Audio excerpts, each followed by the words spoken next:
Tôi còn nhớ lần đầu tiên tôi bị anh nắm tóc đập đầu vào giường trong phòng ngủ của hai đứa. Lúc đó tôi choáng váng và xá sẩm hết mặt mày. Nghĩ lại lúc đó thì thấy mình dài quá. Nếu là bây giờ tôi sẽ không im lặng.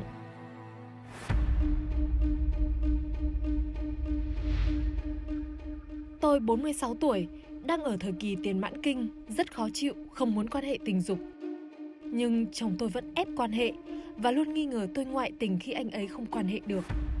Đối với những nạn nhân mà bị bạo hành như vậy thì cái tổn thương về tâm lý nó rất là dai dẳng, lâu dài, thậm chí có thể kéo suốt đời. Cái nạn nhân bị bạo hành đấy quay trở lại với cuộc sống bình thường thực sự là khó khăn. Cho nên rõ ràng là cần phải sự chung tay của cả cộng đồng.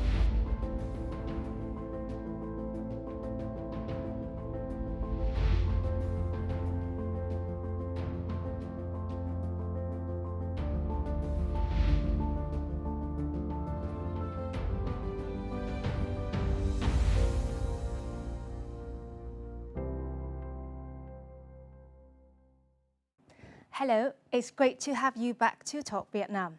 The National Study on Violence Against Women in Vietnam in 2019 has revealed that nearly 2 in 3 married women, or almost 63%, have experienced one or more forms of physical, sexual, emotional, and economic violence and controlling behaviors by their husbands in their lifetime.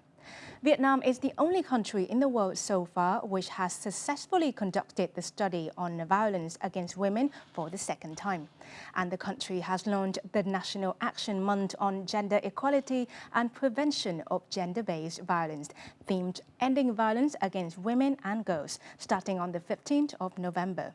On this occasion, we are having a conversation with Ms. Naomi Kitahara, UN Population Fund or UNFPA representative in Vietnam, and Dr. Hoàng Tú Anh, Deputy Director of the Center for Creative Initiatives in Health and Population.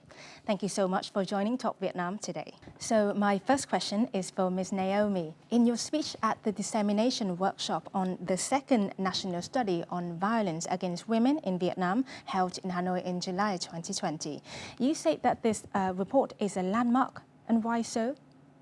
It is a landmark because Vietnam so far is the only country in the entire world which has done this sort of survey for the second time. And this is very significant because if we have the same survey twice, we can do the comparative analysis and we can also analyze what has changed and what has not changed. And then also it was a landmark because Vietnam was preparing for the development and revision of some of the legal and policy frameworks we have in relation to gender equality and gender-based violence. And those includes the review, 10-year review of the gender equality law, as well as the development of the national program on gender-based violence. So can you please share with us some key findings from this 2019 study? There are some critical information. First and foremost, in Vietnam, still 2 in 3 women go through one or other forms of violence in their lifetime by their husbands. 2 in 3 is not the situation to be ignored. When it comes to gender-based violence in Vietnam, it is very much hidden at home. Nearly half of women never talked about it with anybody else. And more than 90% of women didn't seek any services or any help. Also, the report highlighted that gender-based violence is costing Vietnam as a country 1.81% of the GDP in 2018, and that is significant. Mr. Anh, what about you? What is your thought on this issue? So we have the high prevalence of violence, but we also have a very high prevalence of people say that it's okay to beat the woman with some good reason. If people still justify, then violence still happen. And another thing is that only 10% of the women suffer from violence ever seek for any support from the former system. In one hand, I think maybe the quality of the service is not very good, but then also maybe because of that high level of justification also make the women blame themselves. So they're not there to seek for help. So we really have to review our service. What is available? What is lacking? What is the barrier for the women to get to this service, because normally if you are in trouble, you always want to get help. So what prevents them from getting help? Yeah, so I think that's going to be very good data for us. So after nearly 10 years since the first survey, this time the second study showed both positive changes and shortcomings. Can you please elaborate on this? I will start with the shortcomings because those are the significant gaps. So after nearly 10 years, the change was minimum. It didn't seem to lead to the situation where people's behaviors are actually changed. Positive changes, I think we should also highlight. We see some positive lights among young people. So the perceptions of young people to the questions such as a good wife would obey husbands even if she disagrees. That response has changed quite in a positive direction among Vietnamese young people. The National Study on Violence Against Women in 2019 was managed by the Ministry of Labour, Invalids and Social Affairs and implemented by the General Statistics Office of Vietnam with the funding and technical assistance of the United Nations Population Fund, UNFPA, and the Australian Embassy in Vietnam. Nearly 6,000 women aged 15 to 64 years old were interviewed, which shows the results that in Vietnam, most violence against women is perpetrated by the husband or intimate partner. Gender inequality is both the underlying cause and a consequence of most violence against women. 63% of women experience at least one form of violence: physical, sexual, emotional, controlling behaviors, and/or economic from a husband during their lifetime. 26% of women experience physical violence. 13% of women experience sexual violence. 47% of women experience emotional violence. 21% of women experience economic abuse. 27% of women experience one or more acts of controlling behaviors from a husband during their lifetime. Ending violence must be a top priority of all countries in the world in order to achieve the Sustainable Development Goal number 5 or SDG 5 on gender equality. Chính phủ Việt Nam đã cam kết việc thực hiện các mục tiêu trong chương trình hành động chương trình nghị sự 2030 về sự phát triển bền vững của Liên Hợp Quốc. Thế thì đối với nội dung này đây chúng ta biết là những thông tin gắn với lại cái bạo lực đối với phụ nữ thì thường thường nó gắn kết và cũng là một nội dung trong các cái hệ thống chỉ tiêu. Kỳ vọng lớn đó, chúng tôi đang xây dựng cái đề án phòng ngừa và ứng phó với bạo lực trên cơ sở giới giai đoạn 2021-2025 và làm thế nào khắc phục cho bằng được những cái mặt còn bất cập, những vấn đề mà chúng tôi thấy rằng trong qua điều tra lần này đó thì nó còn là những cái điểm chưa tiến bộ thì chúng ta phải khắc phục. Each piece of data in this survey represents the experience of a Vietnamese woman or girl, whether at home, at work or in a public place. This report means that we hear them, we believe them, and we can act. Violence against women is never accepted.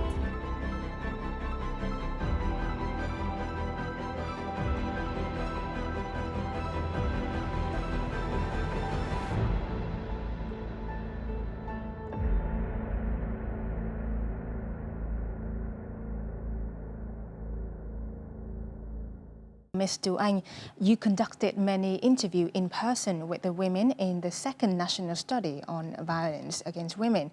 Do you have any true stories that will help us learn more about the current situation on gender violence in Vietnam? People often thought that violence only happened to like a poor, low education people. But this woman, she's a former head of the village. She's also a former women's union officer. She's very powerful in her community, she's very knowledgeable.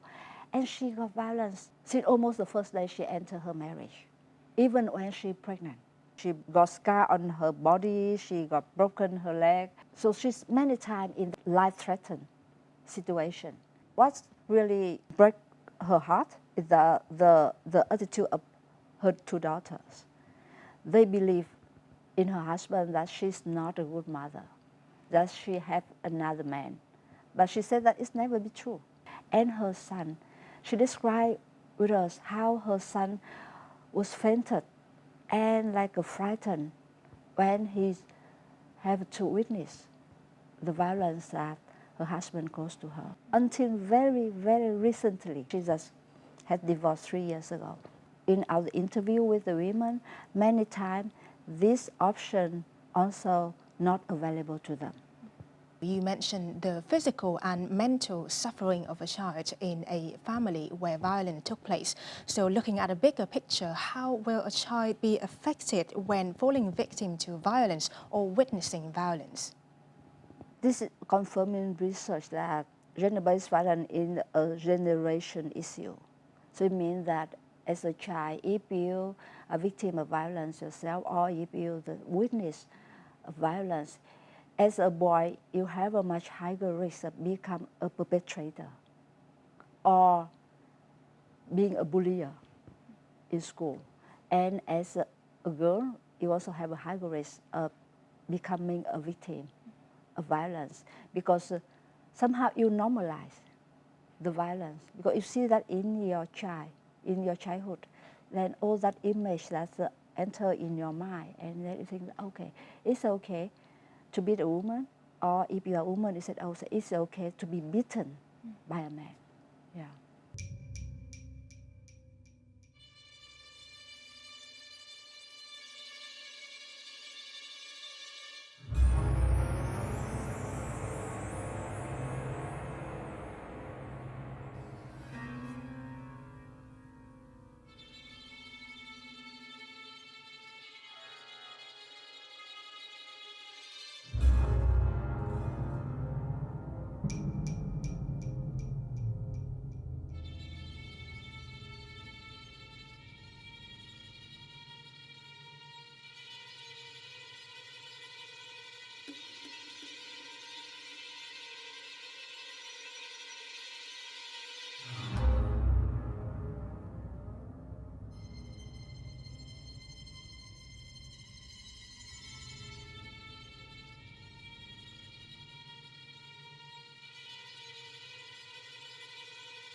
I believe it's already a lot of work to ensure gender equality and to stop violence against women and girls in a normal time, let alone in a pandemic that is wreaking havoc in the world. So the current COVID-19 pandemic, how is it impacting gender-based violence, if any? COVID-19 affected the level and frequency of gender-based violence globally, and Vietnam has not been any exception. Almost all countries have seen an increase in domestic violence, gender-based violence. In our hotline services that the UNFPA is providing support for, also the number of calls for help doubled this year. People who suffer from violence now have to stay 24 hours with perpetrator in the same room. It's really high risk. And one more thing is that at that time, all of our effort is for COVID. If you ask anything not COVID, people not respond. We don't have like a national data, but as Ms. Nomi already shared, the call to counseling center increased, and not only in one center. So that's, I think, a good reason for us to believe that gender should be integrated in the effort response to COVID. Yeah, and also in our work as the media. So what do you think of the way the media is spreading the words about violence against women, and how should they change the approach if there is any problem? The media plays a crucial role to influence people's mind and also to disseminate the right information. When the wrong information goes this and becomes sensational, then it's very difficult to correct it afterwards. What do you think is the best message that the media like us can put out there to advocate for ending gender-based violence? Stop violence now. Like, I think it's just 3 that. words. Yeah. Ms. Duane, do you have any further comments? I'm so happy to see that this issue was bring up on media. But I think the media can do better. All this issue of the the tolerance attitude, the acceptable justification of violence should bring up on media. People should have a more discussion on that. And then another thing that it always struck me is the integrity of media. In this moment of the minute, you see a footage on gender-based violence, on the case of violence. And the next minute, I see the advertisement. It's so much gender bias. If the women will do all the housework, and her husband just stay at the table, enjoy the food. And I said, well, what happened? A gender-sensitive advertisement is possible if the company can produce this kind of good work. I think they will get higher customer. At least, like for example, customer like me. I will not buy the product that the advertisement is not gender sensitive. This isn't a meetup between close friends, but an activity of being fathers. A club for the dads to meet regularly for 10 weeks. Being Fathers, hosted by the Center for Children and Development and the Center for Creative Initiatives in Health and Population, and sponsored by the UN Population Fund, were developed between 2019 to 2020. In addition to coffee chats, Being Fathers have held many innovative presentations and discussions. These fathers have talked about many different topics in which they review their role in the family, how to strengthen the bond with their family members, how to raise their children, and especially the issue of gender equality in a family. Nhưng mà chủ đề nào thì cũng có dựa trên cái nền tảng bình đẳng giới. Các cái sinh hoạt của bọn mình là không phải rằng là chuyên gia vào rồi chuyên gia rồi là nói rằng là khi con ốm thì bạn phải làm thế này, mà là cái cách thức sinh hoạt của câu lạc bộ là mọi người đến, mọi người chia sẻ câu chuyện, mọi người chia sẻ câu hỏi của mọi người, chia sẻ vấn đề của mọi người. Trước khi mà tham gia vào group thì mình chỉ là giáo dục con, nhưng mà để mà tham gia cùng với vợ là nó hạn chế hơn rất là nhiều. Nhưng khi mà tham gia vào group và mình hiểu được, tức là cái suy nghĩ ý thức hơn, và mình hạn chế hơn khi mình về nhà mình có thể hỗ trợ vợ, bởi vì vợ cũng đi làm, mình cũng đi làm, thì cái sự bình đẳng giới trong gia đình ấy, nó luôn tồn tại và mình không có sự phân biệt đó. Và khi không có phân biệt đó thì con trai của mình nuôi dưỡng từ nhỏ, khi lớn lên là con đã có ý thức về bình đẳng giới rồi, để mong muốn là con mình sau này sẽ là một người cha tốt, một người chồng tốt. However, during their discussions, the fathers acknowledged that not only women suffer from gender inequality in the family. Coi người con trai là trụ cột của gia đình, từ đó sẽ tạo cho họ rất nhiều áp lực. Đó là phải phấn đấu, phải vươn lên, phải trở thành người bao bọc cho tất cả mọi người trong gia đình. Đó là một trọng trách, nhưng đó cũng vô hình tạo nên một cái áp lực, và người nam giới đó họ sẽ cảm thấy đó là một cái sự bất bình đẳng, mặc dù họ không nói ra điều đó. The mindset of man being the pillar of the family has grown roots and is rooted in each Vietnamese families, especially in the countryside. In this town, Mr. Thang's family isn't a well-off household, but they have overcome difficulties and have enough for a living, as his health has weakened. He is no longer the breadwinner of the family, but he remains the patriarch who makes all decisions. 8 months ago, the family welcomed a new member. His grandson was born. For that, his son had 3 girls. Cháu gái thì nói chung là cũng động viên các cháu cố để sinh thằng cháu trai để nối dõi tông đường thôi. Nhà giờ thì 3 vịt rời rồi thì sau này không có thằng nào nối dõi tông đường. Now, Thang's son has taken over the breadwinner's role. Nhiều khi là em thì nó rất áp lực. Em là gần như là lao động chính trong nhà. Những nào cũng phải là một người đàn ông phải mạnh mẽ, là cái chỗ dựa vững chắc.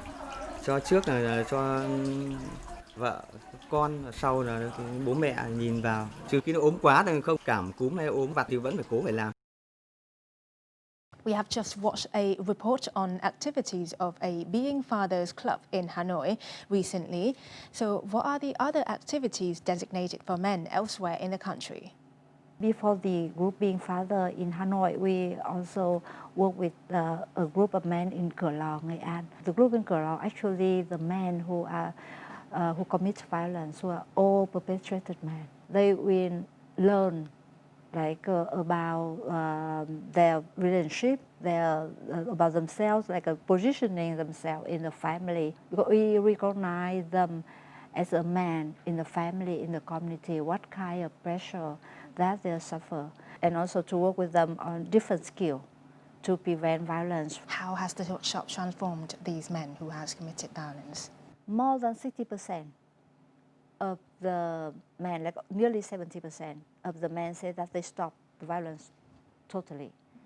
And about 30% say that they still commit violence time to time, but very few.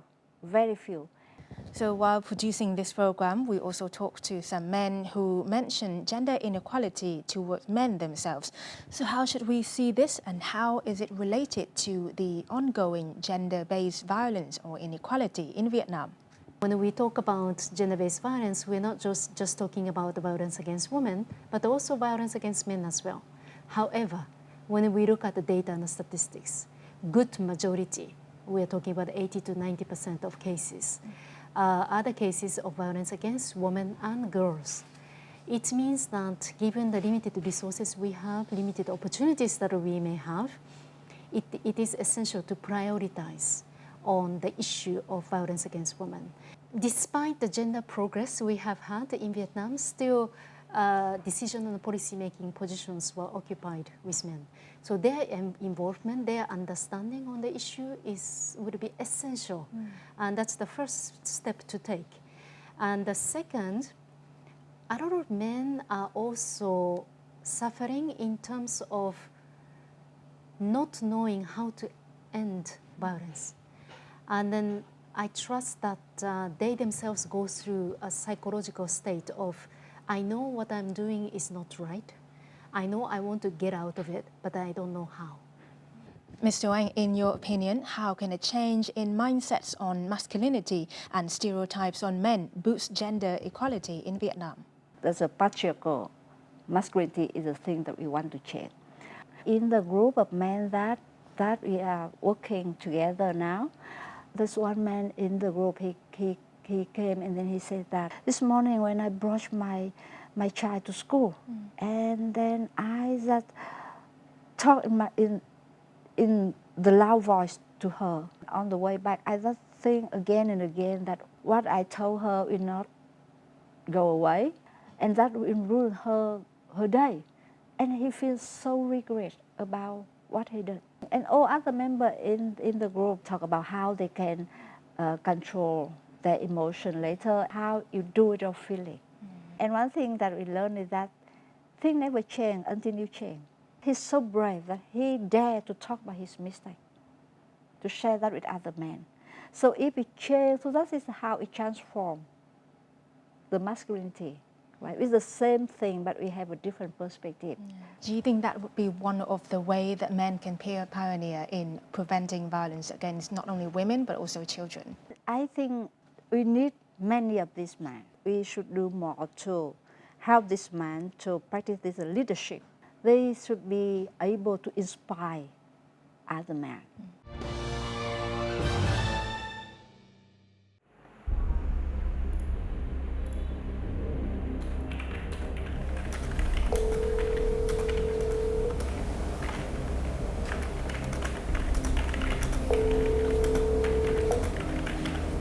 Alo, đường dây nóng của nhà Bình Yên xin nghe ạ. Dạ vâng, chị có vấn đề gì cần bên em hỗ trợ ạ? Những cái lần mà tôi bị bạo hành, tôi thường là tìm đến nhà bạn bè hoặc anh chị họ. Tôi đến những cái chỗ kia thì là chồng tôi đến chửi xúc phạm người ta. Các lần sau thì chồng tôi có đánh thì tôi còn đến thì người ta cũng không dám nữa. Cho mẹ con tôi ở nhờ. Trung bình thì mỗi ngày thì tôi sẽ nhận được khoảng 6 đến 7 cuộc gọi, và thường những buổi tối đó nó là cái khung giờ mà tôi hay thường nhận được nhất, và có cả những cái trường hợp khẩn cấp nữa, đưa nạn nhân đến nghĩa là tạm lánh tại ngôi nhà Bình Yên ngay trong đêm hôm đó. Tôi và con gái tôi là được an toàn, tránh xa với cái người gây bạo lực là chồng tôi. Điều thứ hai là tôi đến đây là được các quản gia và nhân viên sắp xếp chỗ ăn, ngủ và được các nhân viên xã hội hỗ trợ. After 13 years of operation, Peace House Shelter, which was established by the Center for Women and Development under the Vietnam Women's Union, has become a shelter for victims of domestic violence and human trafficking. The center gives them a safe place to live for a period of time so they can be physically and mentally stable. According to data collected by the Center for Women and Development, since its establishment in March 2007, Peace House Shelter has supported 13,355 women, 981 of whom were victims of domestic violence. Peace House Shelter has also provided counseling for at least 11,993 cases of women facing struggles. Đến với nhà Bình Yên thì các chị em có thể được hỗ trợ về chỗ ăn, chỗ nghỉ, được khám chữa bệnh, điều trị về tâm lý, rồi là được tư vấn để giải quyết những vấn đề pháp lý, đào tạo các kỹ năng mềm, kỹ học nghề để từ đó làm sao là họ có thêm kiến thức và họ tự ra được cái quyết định cuộc đời của họ và việc giải quyết những cái mâu thuẫn của họ.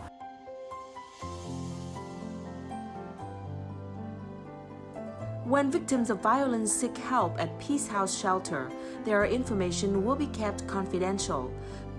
Service provided during their stay are free. Victims of violence, human trafficking should not worry and just call the hotline 1900969680. In addition to the second national study on violence against women in Vietnam in 2019, there is also an independent report reviewing 10 years of implementation of the law on gender equality, which was carried out with the technical support from UNFPA. Can you please share with us some highlights of this report? Vietnam's gender equality law overall is in line with international standards and international instruments, so that's very encouraging. However, there are some gaps which probably have to be addressed. All laws and policies in Vietnam should mainstream gender to make sure that the woman's contributions and the woman's special needs are fully integrated in that policies and the laws. Secondly, some of the emerging terminologies will have to be included, such as indirect discrimination, things like gender identity, as well as harmful practices, that's emerging issue in Vietnam. And lastly, budget. And it's not just one institution's budget, but also any policies and laws which are approved have to have that budget allocations in relation to gender. So what are some of the biggest challenges that Vietnam is still facing in terms of gender-based violence? And what are the key solutions to these challenges? First and foremost, education. Not just the education and not just imparting information, but explaining why it's important and why gender equality can lead to the country's sustainable development. So that explanation has to be given to everybody. And secondly, the gender equality law and its application implementation have to be enforced towards achieving gender equality. There are many, many good elements in the gender equality law and the strategies and so forth, but full implementation and 100% enforcement, that would be a challenge, but it's a necessary way to solve the current situation. I think now is a time that we should include the test on gender equitable attitude in the recruitment of policemen, of lawyer, of social worker, authority people, or also any leader. So your recommended solution is not just to involve everyone for the sake of it, but also make that their responsibility written down in some sort of commitment. Yes, the word used, commitment, I think is so crucial. Commitment and accountable.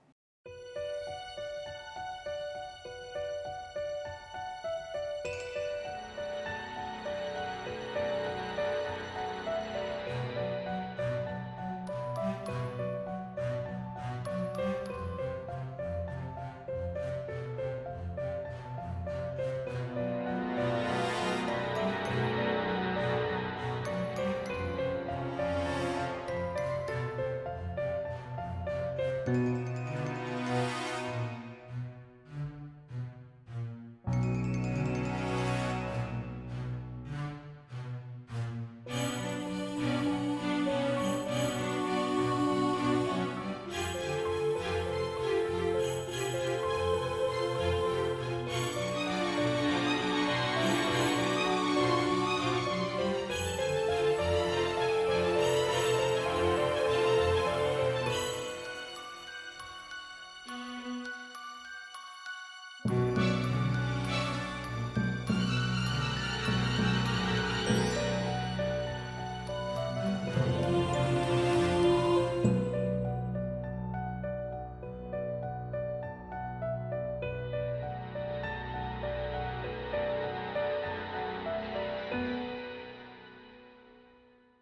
you please tell us a little bit about the Sunshine Home in Quảng Ninh and what are the goal and mission of this project? If you have any initial result that you can share with us, please do. This is the first attempt that we have made in Vietnam to make sure that the integrated services are available to victims of gender-based violence. In the form of one-stop service center, Sunshine House actually provides a different range of services for victims. Not just the shelter and temporary protection, but also it provides medical services, psychological care, and police protection, as well as the legal services as necessary. So this is the kit that we have provided to the center. So the most important part for women, I mean, there are various different toothpaste and then soaps and so forth, but definitely sanitary pads. This is critical because even if the woman goes through violence or in a flood situation, in emergencies and so forth, menstruation does not stop. We include information about pregnancy, information about nutritional care, and this year in particular, information about COVID-19, how to protect themselves. But above all, we include the information about domestic violence and gender-based violence in terms of how to protect themselves, how to deal with it, where to seek help, and what they should do. So that information is here. And then particularly, we insisted that there would be a handwritten message from me because I wanted to really the woman to feel that they are not alone in this. Can you tell us some highlights in what UNFPA has been doing and will be doing to help Vietnam with gender equality? We are, of course, part of the UN system, and we're not the only UN agency working on gender equality. For UNFPA, our focus has been, and it will be in the next country program as well, on the gender-based violence and the gender-biased sex selection. And then within that framework, because the root cause really is the gender equality, gender inequality issue, we will be helping Vietnam to deal with that. So 3 focus areas: gender-based violence, harmful practices, which includes gender-biased sex selection, and then gender equality issue.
Mr. Wang, we have talked at great length about situation and solutions, but let's go back to the original causes of violence.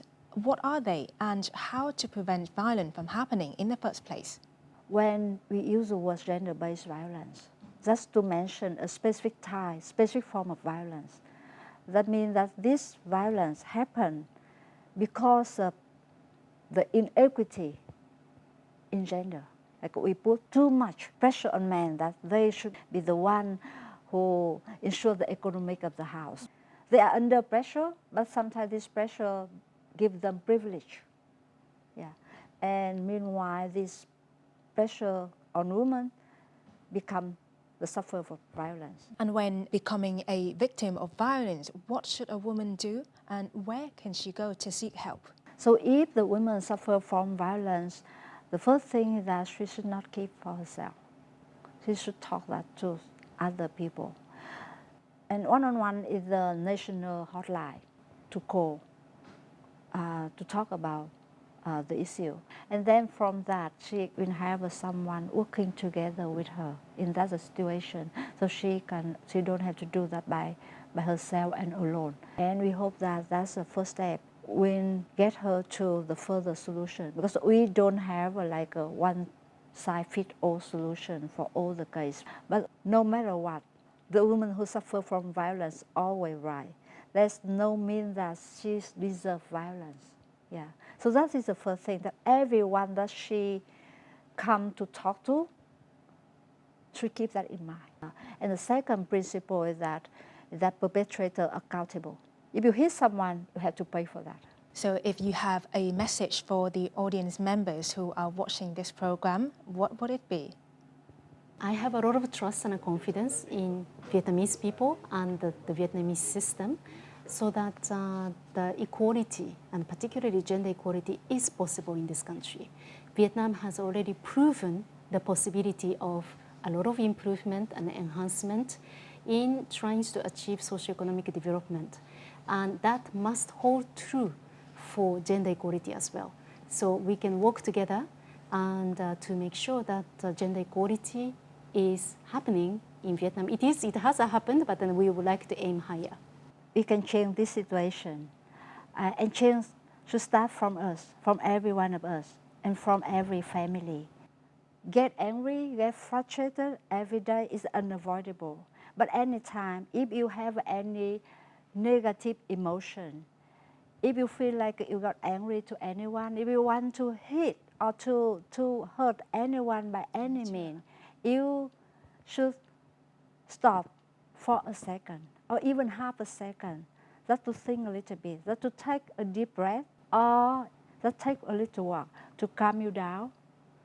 For so little effort like this, you can prevent yourself from involved into the violence, from hurting the one that you love, the one that may be very meaningful to your life. Thank you so much, Ms. Naomi and Ms. Du Anh, for joining Talk Vietnam today and offering the audience a thought-provoking dialogue and some really interesting information on gender equality. Thank you.